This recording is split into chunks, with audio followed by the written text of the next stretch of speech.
The Chicago Police Department is calling February 2018 their 12th straight month of reducing gun violence in Chicago. These numbers they released overnight show that last month had fewer shootings and fewer murders compared with February of 2017.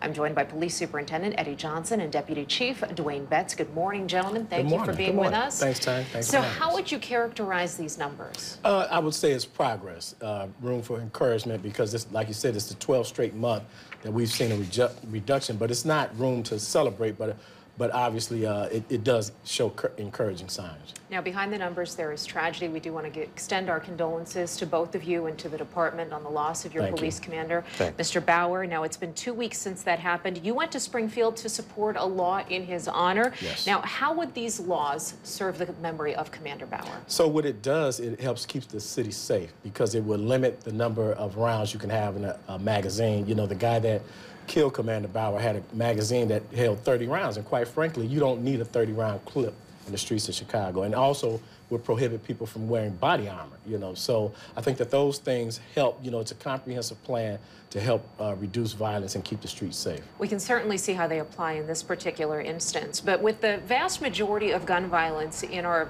most conflicted communities in Chicago, how much of that violence is carried out by assault-style weapons, and aren't most of these firearms obtained illegally anyway? Yeah, they are. You know, we have some assault-style weapons used in these incidents, but more importantly, we see multiple incidents where they're firing 20, 30, 40 rounds at a time, and that's just ridiculous, you know. So there's just no room for that type of thing in the city streets. What do you think of the announcement yesterday that Dick's and Walmart are going to stop selling assault-style weapons? Oh, I commend them for that. That's common sense approaches to helping reduce this violence. So I hope that city governments or governments all across the country will take heed to that and do the same thing. One more thing before we get to you, Mr. Betts. We want to talk about new officers, or not officers, but the Chicago Loop Alliance adding armed security guards in the Loop. Isn't that the police job? Well, it's to a certain extent, but I tell you this time, it's not unusual for high residential buildings or malls or retail establishments to hire private security, so we're fine with that. And Mr. Betts, your area of expertise is on recruitment, is it not? That's why you're here this morning. What's the latest on the police efforts to add 1,000